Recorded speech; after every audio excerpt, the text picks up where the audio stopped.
Welcome to the Reality Revolution.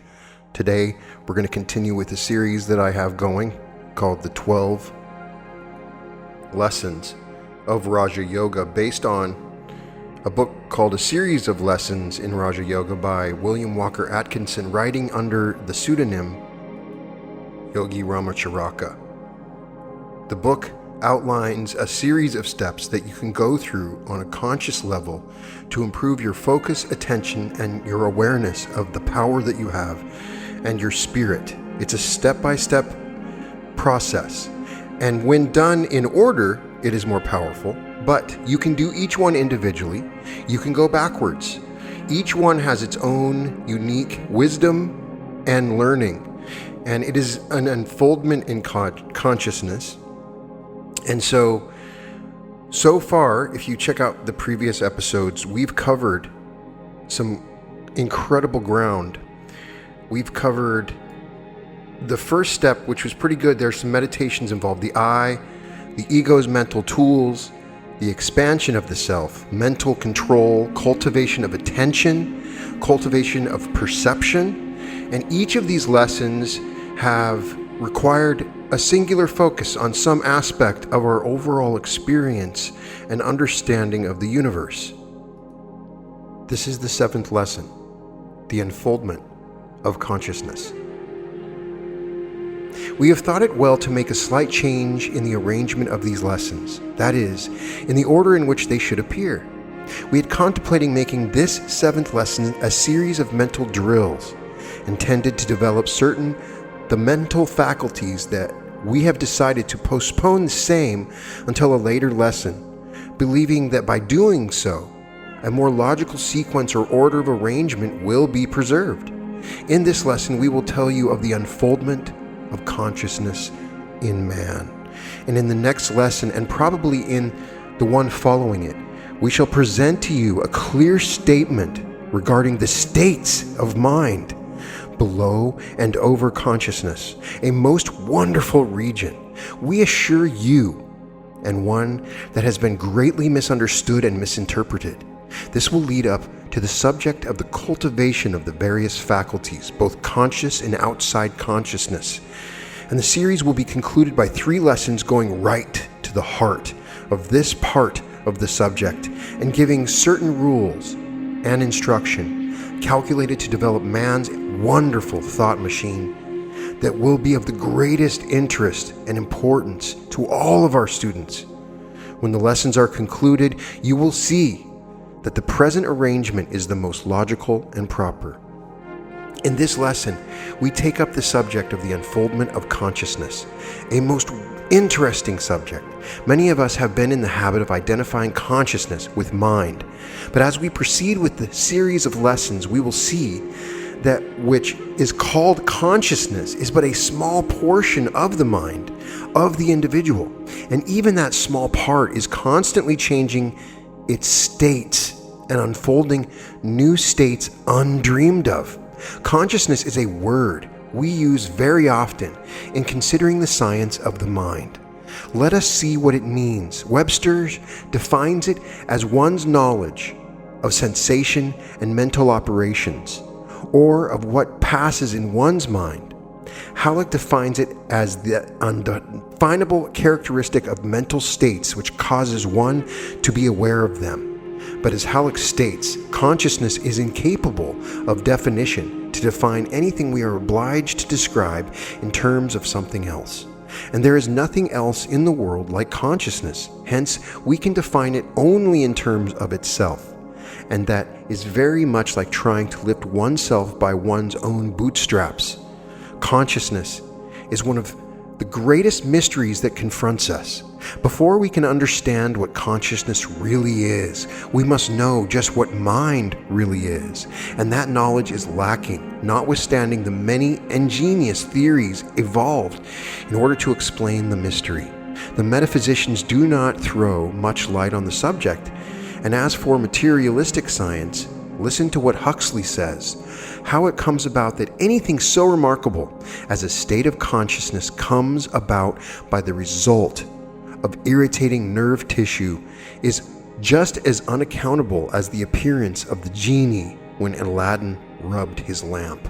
To many persons, the words consciousness and mental process or thought are regarded as synonymous, and in fact, psychologists so held until quite recently. But now it is generally accepted as a fact that mental processes are not limited to the field of consciousness, and it is now generally taught that the field of subject consciousness, that is under consciousness mentation, is of a much greater extent than that of conscious mentation. Not only is it true that the mind can hold in consciousness but one fact at any one instant, and that consequently only a very small fraction of our knowledge can be in consciousness at any one moment, but it is also true that the consciousness plays but a very small part in the totality of mental processes or mentation. The mind is not consciousness, that is underconscious. The mind is not conscious of the greater portion of its own activities. Maudsley says that only 10% come into the field of consciousness. Taine has stated in these words, "Of the world which makes up our being, we only perceive the highest points, the lighted up peaks of a continent whose lower levels remain in the shade." But it is not our intention to speak of this great subconscious region of the mind at this point, for we shall have much to do with it later on. It is mentioned here in order to show that the enlargement or development of consciousness is not so much a matter of growth as it is an unfoldment, not a new creation or enlargement from outside, but rather an unfoldment outward from within. From the very beginning of life, among the particles of inorganic substance, may be found traces of something like sensation and response thereto. Writers have not cared to give to this phenomenon the name of sensation or sensibility, as the term savored too much of senses and sense organs. But modern science has not hesitated to bestow the name so long withheld. The most advanced scientific writers do not hesitate to state that in reaction, chemical response, etc., may be seen indications of rudimentary sensation.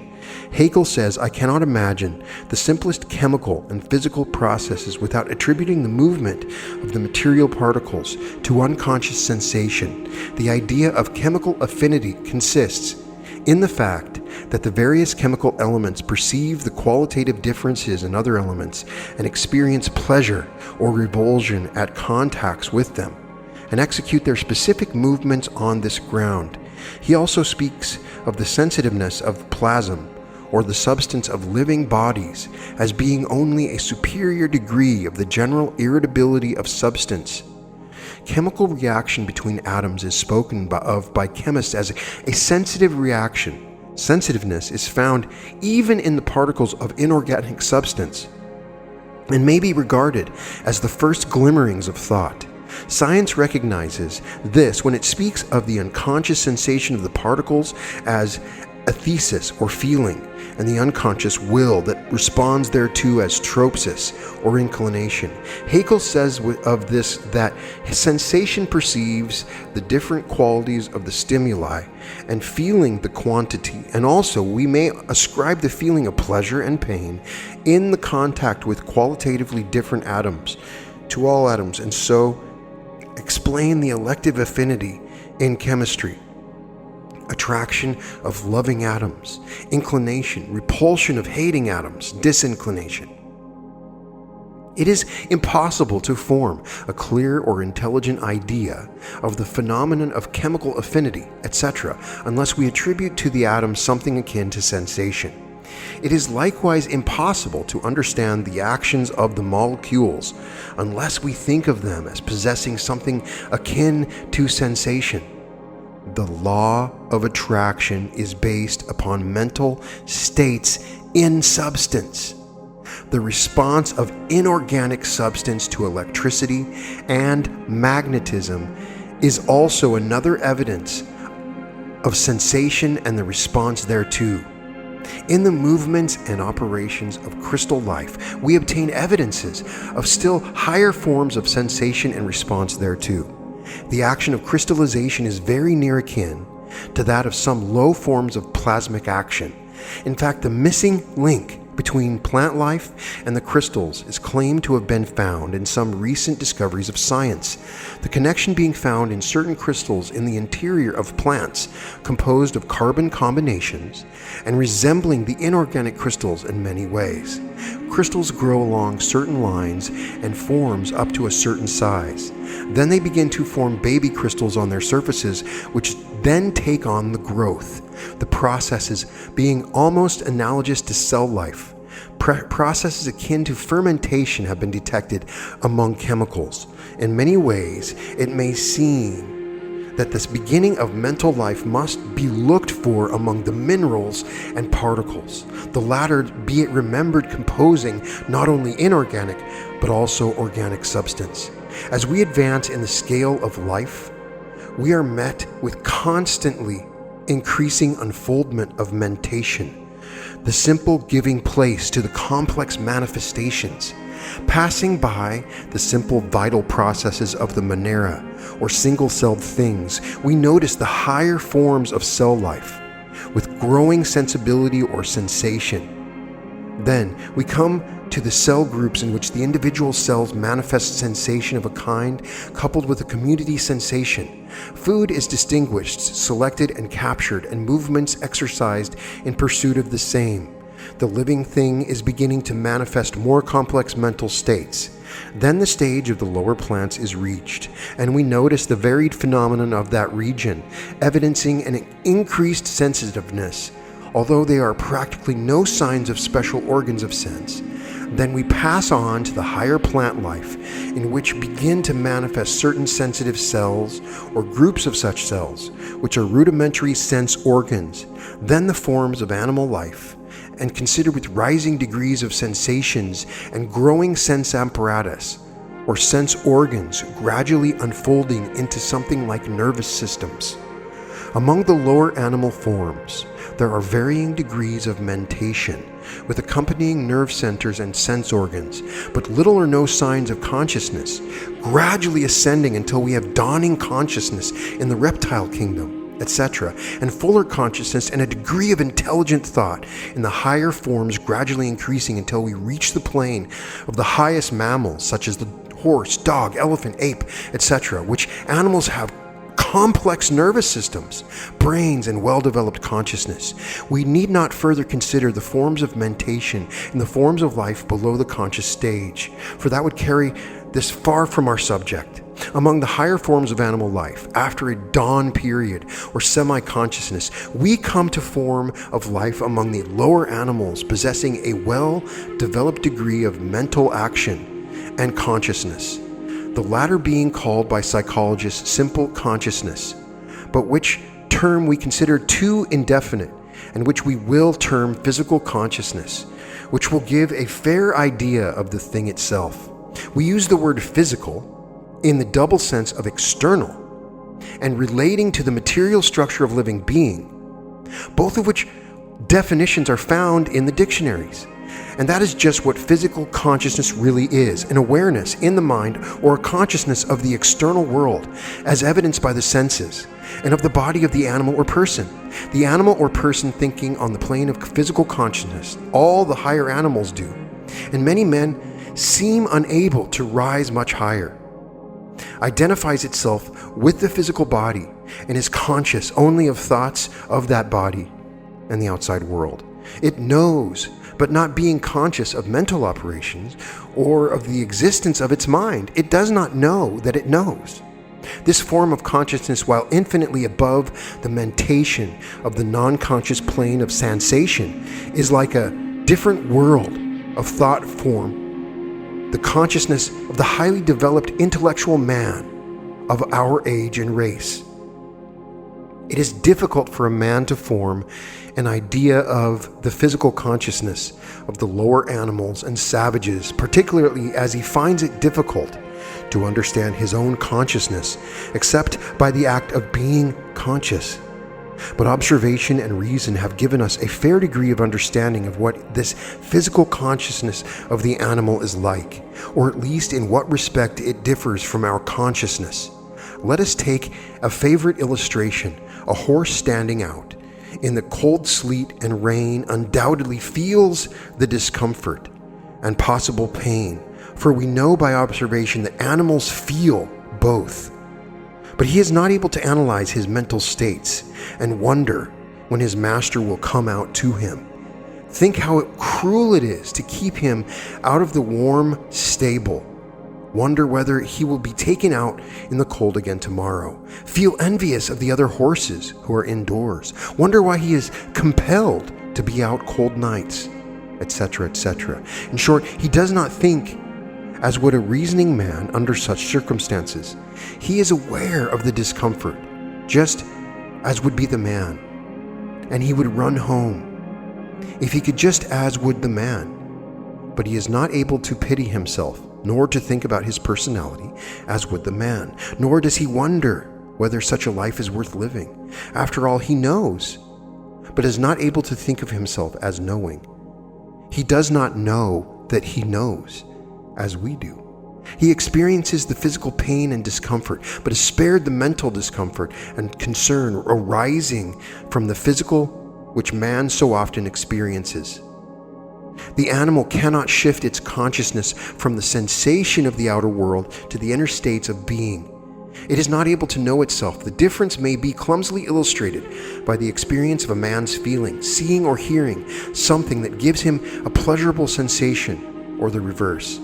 He is conscious of the feeling or sensation, and that it is pleasurable or otherwise. That is physical consciousness, and the animal may share it with him, but it stops right there with the animal. But the man may begin to wonder why the sensation is pleasurable, and to associate it with other things and persons, or speculate why he dislikes it. What will follow, and so on, that is mental consciousness, because he recognizes an inward self and is turning his attention inward. He may see another man and experience a feeling or sensation of attraction or aversion, like or dislike. This is physical consciousness, and an animal also may experience the sensation. But the man goes further than the animal and wonders just what there is about the man, what he likes or detests, and may compare himself to the man and wonder whether the latter feels as he does, and so on. This is mental consciousness. In animals, the mental gaze is freely directed outward and never returns upon itself. In man, the mental gaze may be directed inward, or may return inward after its outward journey. The animal knows. The man not only knows, but he knows that he knows, and is able to investigate that knowing and speculate about it. He calls this higher consciousness mental consciousness. The operation of physical consciousness we call instinct. The operation of mental consciousness we call reason. The man who has mental consciousness not only feels or senses things, but he has words or mental concepts of these feelings and sensation, and may think of himself as experiencing them, separating himself the sensation or feeling and the thing or felt or sensed. The man is able to think, I feel, I hear, I see, I smell, I taste, I desire, I do, etc., etc. The very words indicate mental consciousness, recognizing mental states and giving them names, and also recognizing something called I that experiences the sensations. This latter fact has caused psychologists to speak of this stage of self-consciousness. But we reserve this idea of the I consciousness for a higher stage. The animal experiences something that gives it the impression or feeling that we call pain, hurt, pleasant, sweet, bitter, all being forms of sensation, but it is unable to think of them in words. The pain seems to be part of itself, although possibly associated with some person or thing that caused it. The study of the unfoldment of consciousness in a young baby will give you one far a better idea of the grades and distinctions that can be obtained from reading mere words. Mental consciousness is a growth, as Halleck says. Many persons never have more than a misty idea of such a mental attitude. They always take themselves for granted and never turn the gaze inward. It has been doubted whether the savages have developed self-consciousness, and even many men of our own race seem to be but a little above the animals in intellect and consciousness. They do not seem able to know themselves, even slightly. To them, the I seems to be a purely physical thing, a body having desires and feeling but little more. They are able to feel and act, but scarcely move. They are not able to set aside any physical not-I, being utterly unable to think of themselves as anything else but a body. The I and the body are one with them, and they may seem incapable of distinguishing between them. Then comes another stage in which mental consciousness proper sets in. The man begins to realize that he has a mind. He's able to know himself as a mental being and to turn the gaze inward a little. This period of development may be noticed in young children. For a time, they speak of themselves as a third person, until finally they begin to say I. Then a little later comes the ability to know their own mental states as such. They know that they have a mind and are able to distinguish between it and the body. It is related that some children experience a feeling of terror when they pass into this stage. They exhibit signs of bashfulness and what is commonly termed self-consciousness in that sense. Some tell us in after years that when they became aware of themselves as an entity, they were overcome with an alarm, as if by a sense of loneliness and apartness from the universe.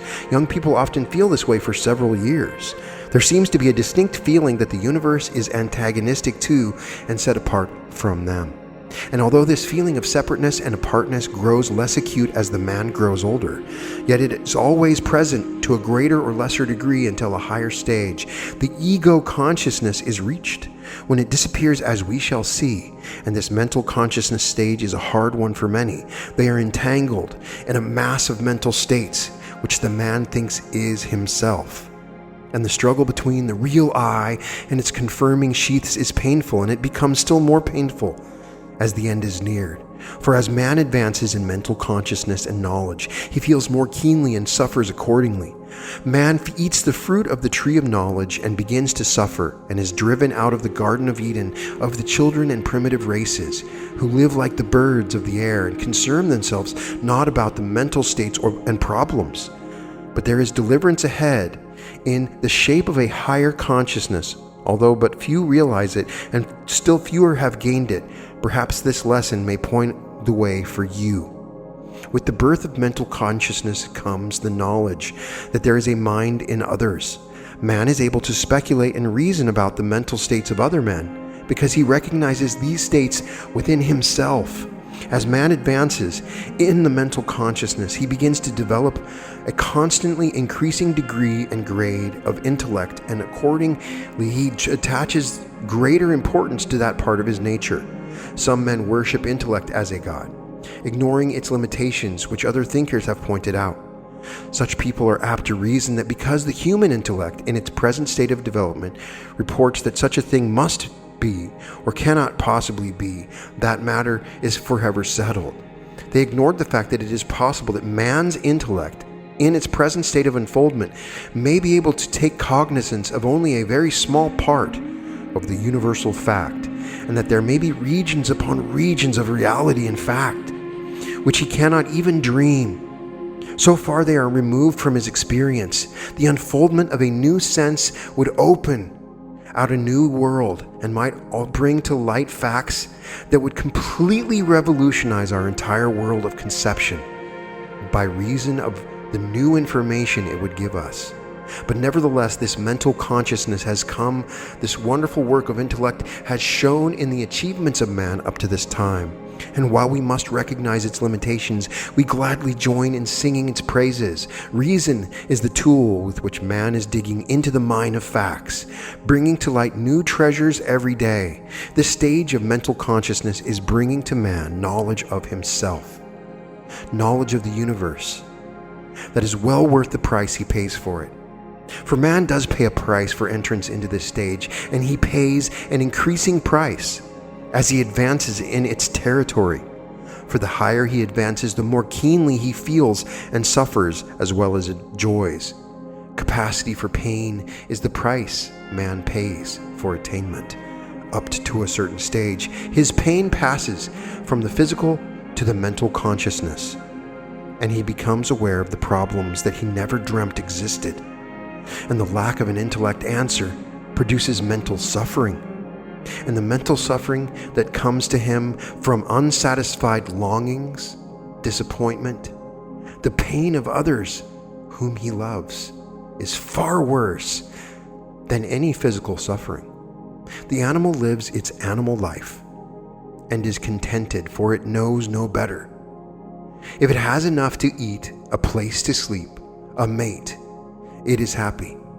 And some men are likewise. But others find themselves involved in a world of mental discomfort. New wants rise, and the lack of satisfaction brings pain. Civilization becomes more and more complex and brings its new pains as well as new pleasures. Man attaches himself to things, and each day creates for himself artificial wants, which he must labor to meet. His intellect may not lead him upward, but instead may merely enable him to invent new and subtle means and ways of gratifying his senses to a degree impossible to the animals. Some men may make a religion of the gratification of their sensuality, their appetites, and become beasts magnified by the power of intellect. Others become vain, conceited, and puffed up with a sense of the importance of their personality, the false I. Others become morbidly introspective and spend their time analyzing and dissecting their moods, motives, feelings, etc.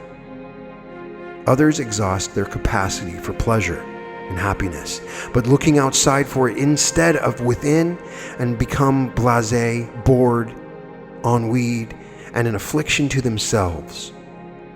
We mention these things not in a spirit of pessimism, but merely to show that even this greater mental consciousness has a reverse and ugly side as well as the bright face that has been ascribed to it. As man reaches the higher stages of this mental consciousness, and the next higher stage begins to dawn upon him, he is apt to feel more keenly than ever the insufficiency of life as it appears to him. He is unable to understand himself, his origin, destiny, purpose, and nature, and he chafes against the bars of the cage of intellect in which he is confined. He asks himself of the question, whence come I, whither go I, what is the object of my existence? He becomes dissatisfied with the answers the world is to give him to these questions, and he cries aloud in despair. But the answer of his own voice comes back to him from the impassable walls with which he is surrounded. He does not realize that his answer must come from within, but so it is. Psychology stops when it reaches the limits of mental consciousness, or as it calls it, self-consciousness, and denies that there is anything beyond an unexplored region of the mind. It laughs at the reports that come from those who have penetrated farther within the recesses of their being, and dismisses the reports as mere dreams, fantasies, illusions, ecstatic imaginings, abnormal states, etc., etc. But nevertheless, there are schools of thought that teach these higher states, and there are men of all ages and races that have entered and have reported concerning them, and we feel justified in asking you to take them into consideration. There are two planes of consciousness, of which we feel it proper to speak, for we have obtained more or less information regarding them. There are still higher planes, but they belong to higher phases of life than are dealt with here. The first of these planes are states of consciousness above the self-consciousness of the psychologists, which we have called mental consciousness, may be called ego consciousness, for it brings an awareness of the reality of the ego. This awareness is far above the self-consciousness of the man who is able to distinguish I from you and give it a name, and far above the consciousness that enables a man, as he rises in the scale, to distinguish the I from the faculty after faculty of the mind, which he is able to recognize as not I, until he finds a mental something that he cannot set aside, which he calls I, although this stage alone is very much higher than that of the average of the race, and is a higher degree of attainment itself. It is akin to this last stage, and yet still fuller and more complete. In the dawning of ego consciousness, the I recognizes itself still more clearly, and more than this, is fully imbued with the sense and awareness of its own reality. Unknown to it before, this awareness is not a mere matter of reasoning. It is a consciousness, just as physical consciousness and mental consciousness, something different from an intellectual conviction. It is a knowing, not a thinking or believing. The I knows that it is real, that it has its roots in the supreme reality underlying all the universe and partakes of its essence. It does not know what this reality is, but it knows that it is real and something different from anything in the world of name and number, time, space, cause and effect, something transcendental and surpassing all human experience. And knowing this, it knows that it cannot be destroyed or hurt, cannot die, but is immortal, and that there is something which is the very essence of good behind of, underneath, and even in itself. And in this certainty and consciousness is their peace, understanding, and power. When it fully bursts upon one, doubt, fear, unrest, and dissatisfaction drop from like worn-out garment. He finds himself clothed in the faith that knows fearlessness, restfulness, satisfaction. Then he is able to understandingly and with meaning, I am. This ego consciousness is coming to many as a dawning knowledge. The light is just rising from behind the hills. To others, it has come gradually and slowly, but fully, and they now live in the light of the consciousness. Others, it has burst upon like a flash or vision, like a light falling from the clear sky, almost blinding them at first, but leaving them a changed men and women, possessed of that something that cannot be understood by or described to those who have not experienced it. This last stage is called illumination in one of its forms. The man of the ego consciousness may not understand the riddle of the universe or be able to give an answer to the great question of life, but he has ceased to worry about them. They now disturb him not. He may use his intellect upon them as before, but never with the feeling that in their intellectual solution rests his happiness or peace of mind. He knows that he stands on solid rock, and through the storms of the world of matter and force may beat upon him, he will not be hurt. This and other things he knows. He cannot prove these things to others, for these are not demonstrable by argument. He himself did not get them in that way, and so he says but little about it, but lives his life as if he knew them not. So far as outward appearances go, but inwardly he is a changed man. His life is different from that of his brothers. For while their souls are wrapped in slumber or tossing in troubled dreams, his soul has awakened and is gazing upon the world with bright and fearless eyes. There are, of course, different stages or degrees of this consciousness, just as there are in the lower planes of consciousness. Some have it to a slight degree, while others have it fully. Perhaps this lesson will tell some of its readers just what is the thing that has happened to them, and which they hesitate to speak of their closest friend or life companion. To others, it may open the way to a fuller realization. We sincerely trust so, for one does not begin to live until he knows the I as reality. There is a stage still higher than last mentioned, but it has come to but very few of the race. Reports of it come from all times, races, countries. It has been called cosmic consciousness and is described as an awareness of the oneness of life. That is, a consciousness that the universe is filled with one life, an actual perception and awareness that the universe is full of life, motion, and mind, and that there is no such thing as blind force or dead matter, but that all is alive, vibrating, and intelligent. That is, of course, that the real universe, which is the essence or background of the universe of matter, energy, and mind, is as they described. In fact, the description of those who have had glimpses of this state would indicate that they see the universe as all mind, that all is mind at the last. This form of consciousness has been experienced by men here and there, only a few in moments of illumination, the period lasting but a very short space of time, then fading away, leaving but a memory.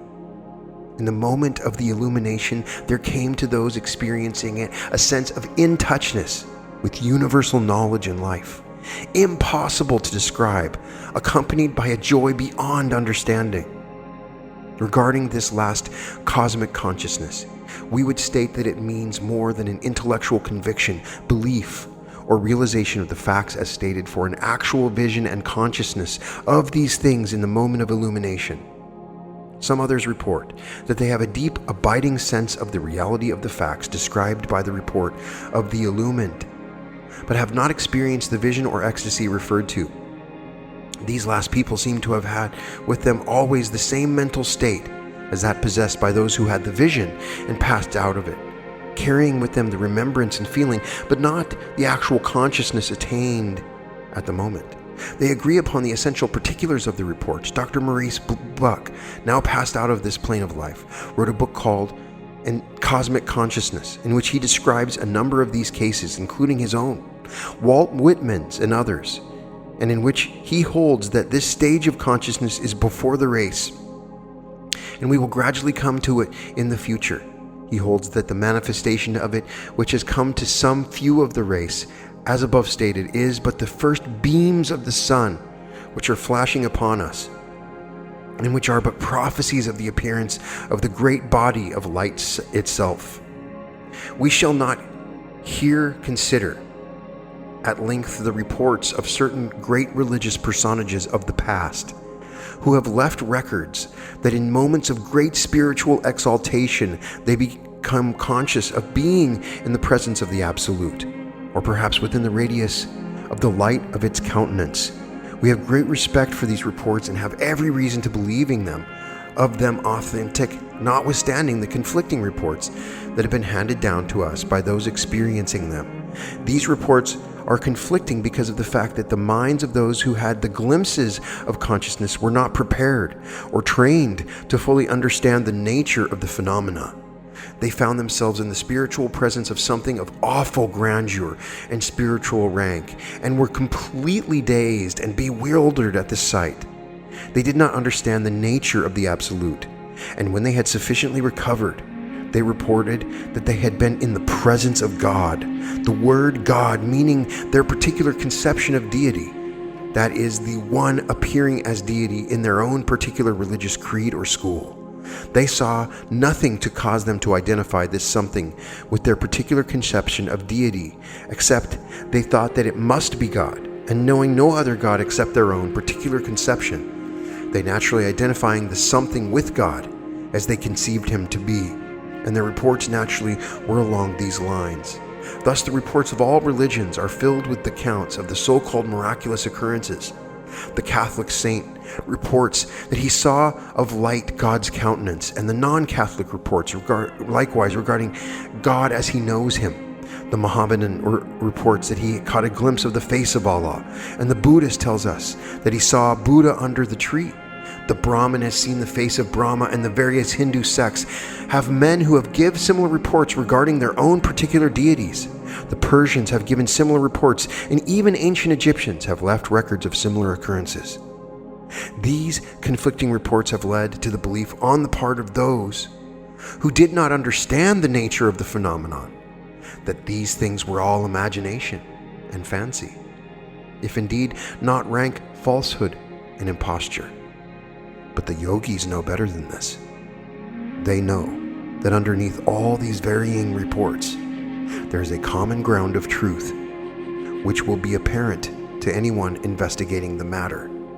They know that all of these reports, except a few based upon fraudulent imitation of the real phenomena, are based upon truth, and are but the bewildered reports of the various observers. They know that these people were temporarily lifted above the ordinary plane of consciousness and were made aware of the existence of a being or beings higher than mortal.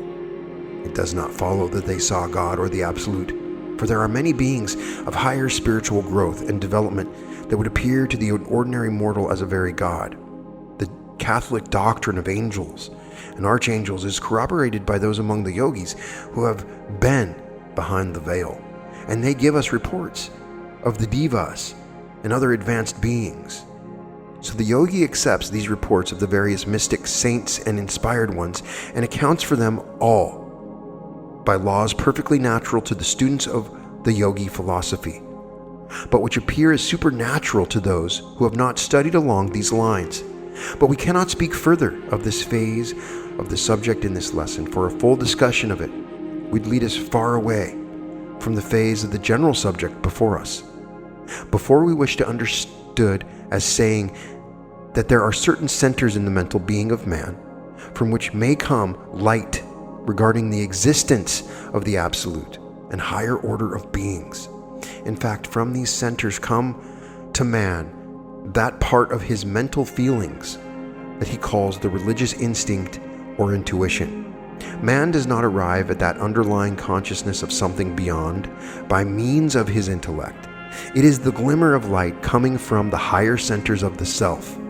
He notices these gleams of light, but not understanding them, he proceeds to erect elaborate theological and creedal structures to account for them. The work of the intellect, however, always lacking that feeling that the intuition itself possesses.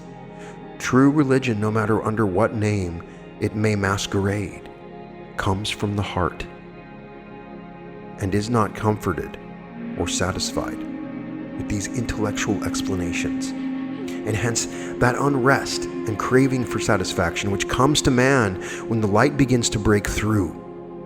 But we must postpone a further discussion of this part of the subject for the present. We shall consider it again in a future lesson in connection with other matters. As we have said, our next 2 lessons will take upon the inquiry regarding the regions outside of the consciousness of the ordinary man. You will find it a most fascinating and instructive inquiry, and one that will open up new fields of thought for many of you.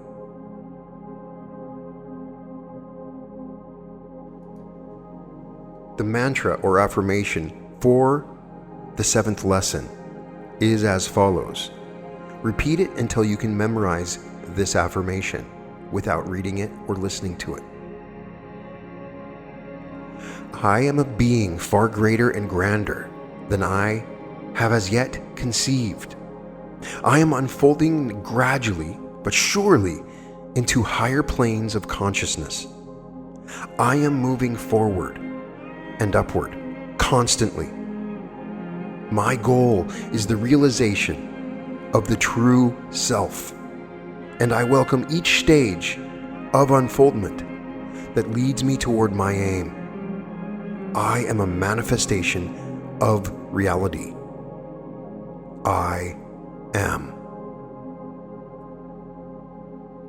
I am a being far greater and grander than I have as yet conceived.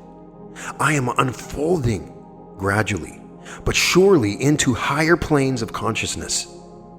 I am moving forward and upward constantly. My goal is the realization of the true self, and I welcome each stage of unfoldment that leads me toward my aim. I am a manifestation of reality. I am. I am a being far greater and grander than I have as yet conceived. I am unfolding gradually but surely into higher planes of consciousness. I am moving forward and upward constantly. My goal is the realization of the true self, and I welcome each stage of unfoldment that leads me toward my aim. I am a manifestation of reality. I am. I am a being far greater and grander than I have as yet conceived. I am unfolding gradually, but surely into higher planes of consciousness. I am moving forward and upward constantly. My goal is the realization of the true self, and I welcome each stage of unfoldment that leads me toward my aim. I am a manifestation of reality. I am. I am a being far greater and grander than I have as yet conceived. I am unfolding gradually but surely into higher planes of consciousness. I am moving forward and upward constantly. My goal is the realization of the true self, and I welcome each stage of unfoldment that leads me toward my aim. I am a manifestation of reality. I am. I am a being far greater and grander than I have as yet conceived. I am unfolding gradually, but surely into higher planes of consciousness. I am moving forward and upward constantly. My goal is the realization of the true self, and I welcome each stage of unfoldment that leads me toward my aim. I am a manifestation of reality. I am. I am a being far greater and grander than I have as yet conceived. I am unfolding gradually but surely into higher planes of consciousness. I am moving forward and upward constantly. My goal is the realization of the true self, and I welcome each stage of unfoldment that leads me toward my aim. I am a manifestation of reality. I am. I am a being far greater and grander than I have as yet conceived. I am unfolding gradually, but surely into higher planes of consciousness. I am moving forward and upward constantly. My goal is the realization of the true self, and I welcome each stage of unfoldment that leads me toward my aim. I am a manifestation of reality. I am. I am a being far greater and grander than I have as yet conceived. I am unfolding gradually but surely into higher planes of consciousness. I am moving forward and upward constantly. My goal is the realization of the true self, and I welcome each stage of unfoldment that leads me toward my aim. I am a manifestation of reality. I am. I am a being far greater and grander than I have as yet conceived. I am unfolding gradually, but surely into higher planes of consciousness. I am moving forward and upward constantly. My goal is the realization of the true self, and I welcome each stage of unfoldment that leads me toward my aim. I am a manifestation of reality. I am. I am a being far greater and grander than I have as yet conceived. I am unfolding gradually but surely into higher planes of consciousness. I am moving forward and upward constantly. My goal is the realization of the true self, and I welcome each stage of unfoldment that leads me toward my aim. I am a manifestation of reality. I am. I am a being far greater and grander than I have as yet conceived.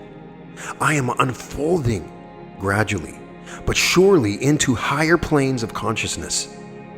I am moving forward and upward constantly. My goal is the realization of the true self, and I welcome each stage of unfoldment that leads me toward my aim.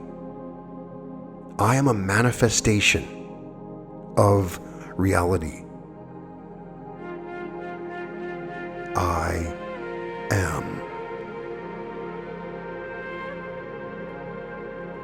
I am a being far greater and grander than I have as yet conceived. I am unfolding gradually but surely into higher planes of consciousness. I am moving forward and upward constantly. My goal is the realization of the true self, and I welcome each stage of unfoldment that leads me toward my aim. I am a manifestation of reality. I am. I am a being far greater and grander than I have as yet conceived.